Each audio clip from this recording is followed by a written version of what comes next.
The DA says the leadership of the Student Financial and Aid Scheme at NSFAS has failed to provide an update on deadline for the distribution of outstanding 2023 funding.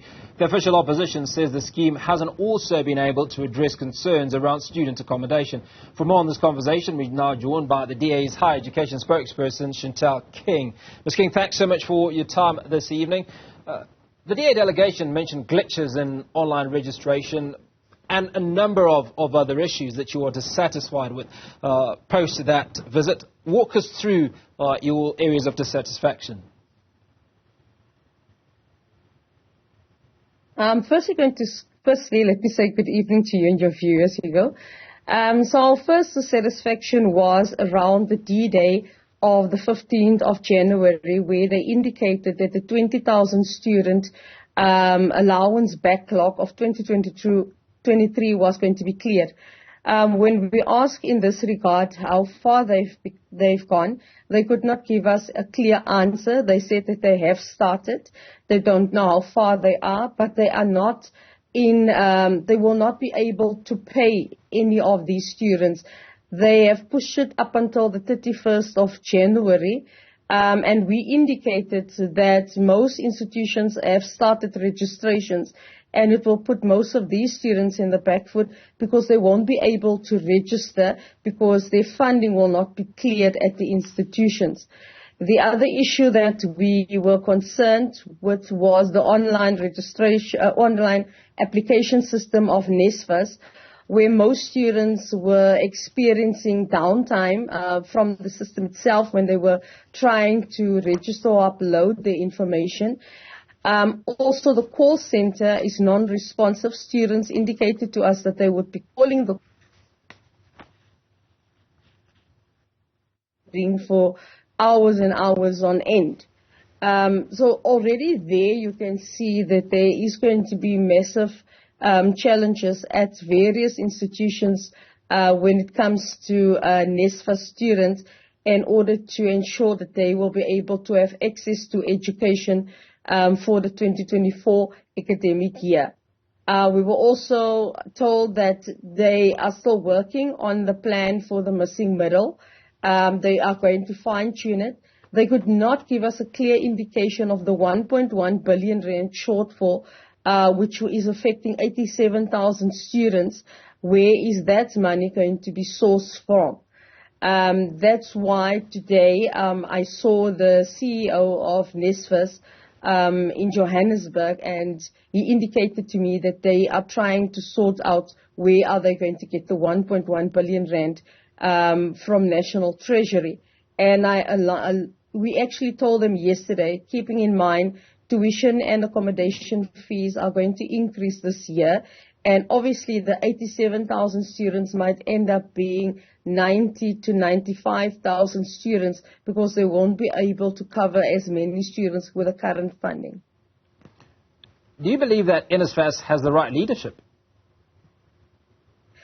At the moment, I don't believe that. 2021, when the new board came on board, they had all these ideas that they played and portrayed to the portfolio committee. I was actually under the impression at that time things might actually take a turn for the better.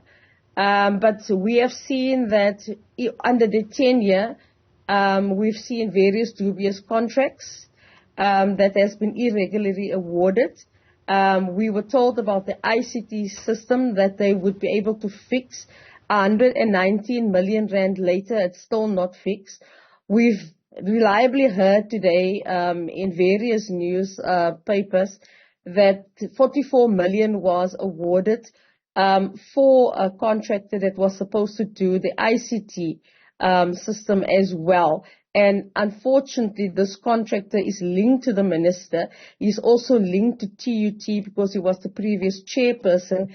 And that raises big concern under this leadership currently. There is more money being siphoned out of NSFAS to third parties instead of money more directed towards students.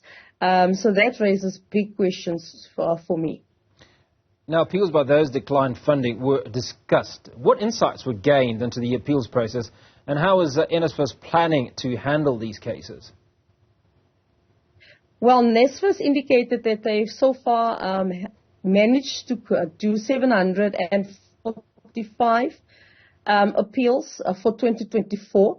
They are still waiting as the application process continues and it ends by the 31st. We were also informed that they are a bit concerned with this because last year they started way only in May, June to handle the appeals and they couldn't clear it. This year they also foreseeing that they might be having the same challenges in terms of capacity to deal with the various issues of the appeals, especially the N+1 accreditation, the 60+ credits, and also the issue of the interface with the various institutions to receive registration documents on time. And that is causing a huge delay for them. And they might not be able to clear most students again this year, but they are taking it case-by-case basis. So we've kind of skirted around the issues, and the issues largely, Ms. King, address the administration side of things. But there's also an implication that all of these issues have on the very people that it's meant to support, which are these young men and women that are in university or tertiary institutions and are looking to better their lives. Now, there have been countless reports about how many of these are forced to go into survival mode because they're not getting their allowances on time, and some have not had their allowances in several months. Was this a part of your conversation? That was actually the biggest part of the conversation because we draw to the attention that most of these kids wrote exams last year, but they still didn't know if they would be able to graduate in some respects because of outstanding funding. Some allowances from the direct payment service providers still has not been paid. We dealt with students that still since June last year have not received a single cent of their allowances.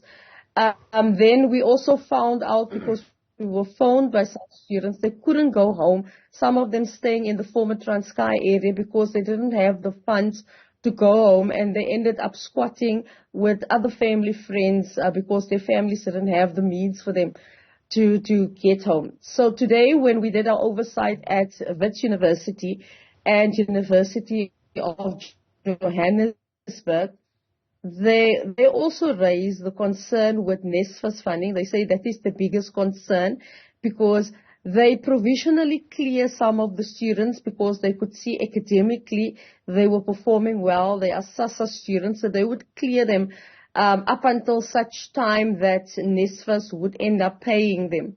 But the biggest gripe, they said, every year is the fact that NSFAS is not releasing the funding list to them on time, which then leads to various glitches.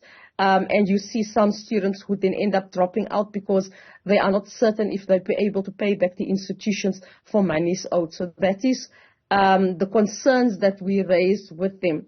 The CEO, the acting CEO, actually indicated that he will bring these matters before the NSFAS board, and we said, you cannot be bringing the matters before the board now. It should have been sorted out before you ventured into the festive season. You created expectations by saying by the 15th of January, allowances will be cleared.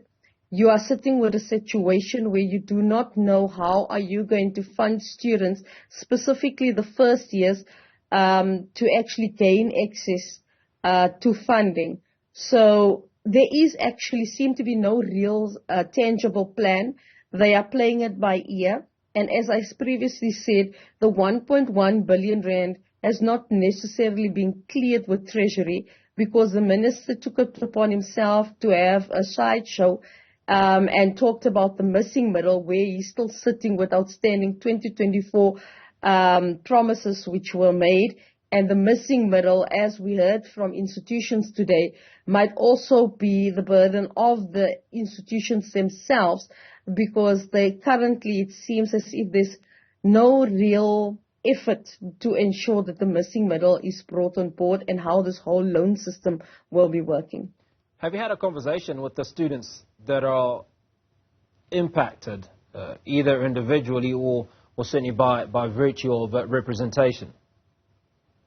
Yes, I actually converse with them on a daily basis. So every day I would normally receive close to about 50 to 60 emails from students since last year waiting for allowances, asking if I received any feedback.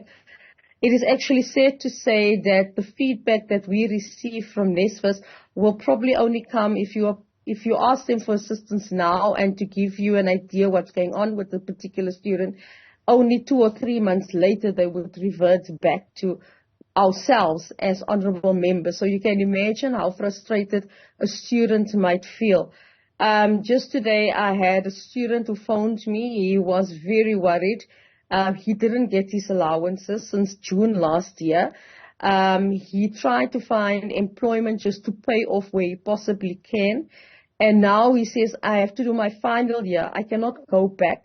I'm funded, but I'm worried what happened last year is going to happen again this year. My parents cannot afford to pay this funding. We stay in a semi-makeshift shack, and he's the only one who can actually help his family, and that allowances actually also help in his household.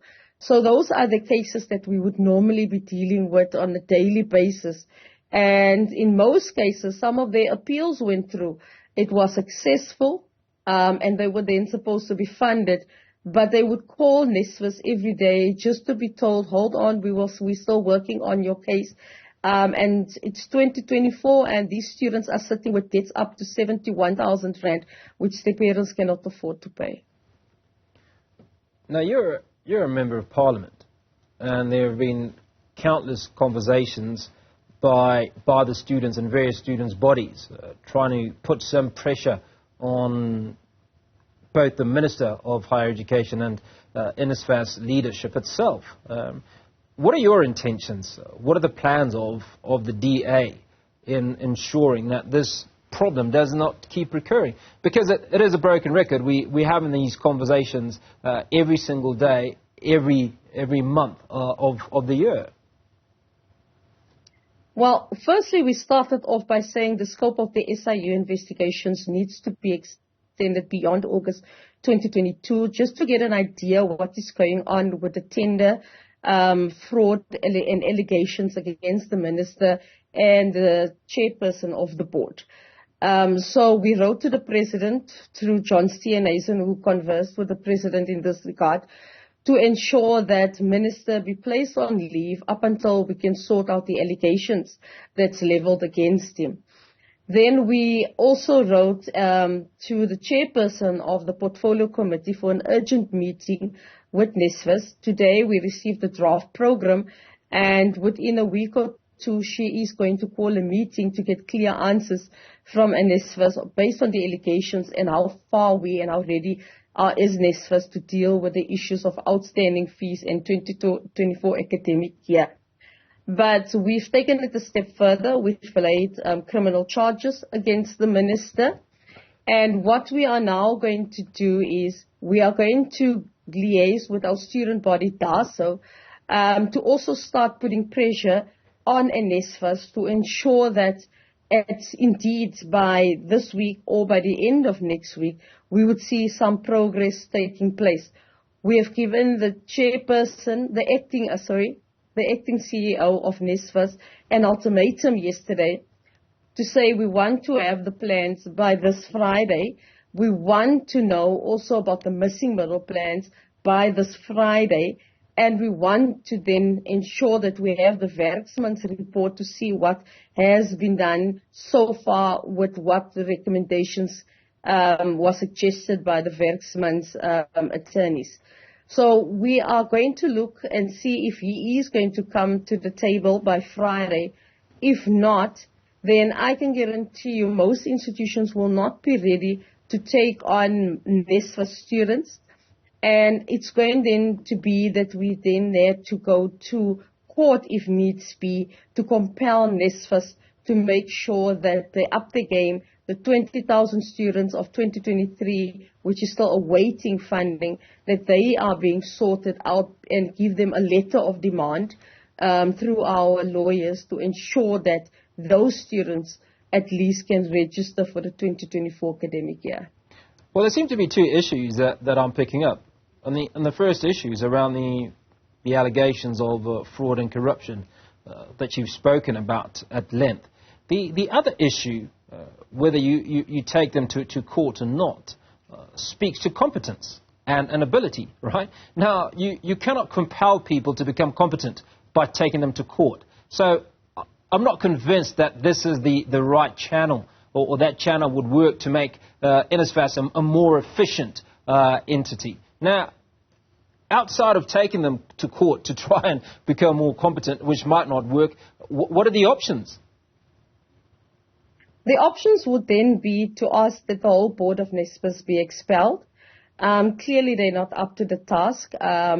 Even though we know that Professor van Staden has been asked to serve as the acting chairperson, but we've seen Professor van Staden being used over and over again by the minister to stand in as administrator at various institutions. So clearly, if Professor van Staden is standing in at various institutions and we still don't see any progress, and most of these institutions, how competent is he as well then to ensure that NSFAS is steered into the right direction? So a complete change of leadership is needed. A complete new minister is needed, one that will actually ensure that NSFAS is steered into the right direction. We've given them numerous options of how they can salvage the issues at NSFAS. But unfortunately, the minister is so arrogant that he's not even willing to listen to any opposition or any person willing to give sensible ideas. We've also asked the chairperson of the board, besides just NSFAS coming to explain to us, that we launch an investigation ourselves with NSFAS because we have the right to do so, and summon them to the committee and explain and launch the investigation from our side on the allegations that was leveled against them. But you are so right. There is no way how you can help people that are not competent or capable or acting incompetent to be in those positions up until you sack them and you bring forward more people that have knowledge within the industry, knowledge within the finance sector, and knowledge within the director sector on how to run the affairs of NSFAS. Now, I'm not entirely sure of the constitution of that NSFAS board very quickly, and I probably should have done a little bit more homework. But how important would it be to have student bodies represented on that body? Would it make a difference if the very students that they seek to look after had a couple of representatives on the board? Actually, I do think it will make a big difference, because then the students themselves can steer them into the right direction as to how things should be going. But not only students that is excluded, they need to start bringing in USEF as well onto the board to ensure that they are in line with what's going on. Because currently, most of them are operating without the key role players within the industry to give them proper insight into how things are working at the institutions, how students see it from their perspective, and maybe work together to ensure that at the end of the day, they have a clear understanding of how NSFAS should be going, how guidelines should be set up properly at the source, and also decentralizing NSFAS back to institutions for a smooth and seamless operations with the NSFAS system. This fixation of NSFAS to centralize everything is not working, and we've noticed in all government departments that the ANC is trying to centralize power. And the minute you start centralizing power, decision-making takes longer, and for decisions to be disseminated within the various institutions will also now be taking longer. And that decisions is why we need more role players on board. Thanks so much. Appreciate your time. Thank you for clarifying those issues. DA's Higher Education spokesperson, Chantel King.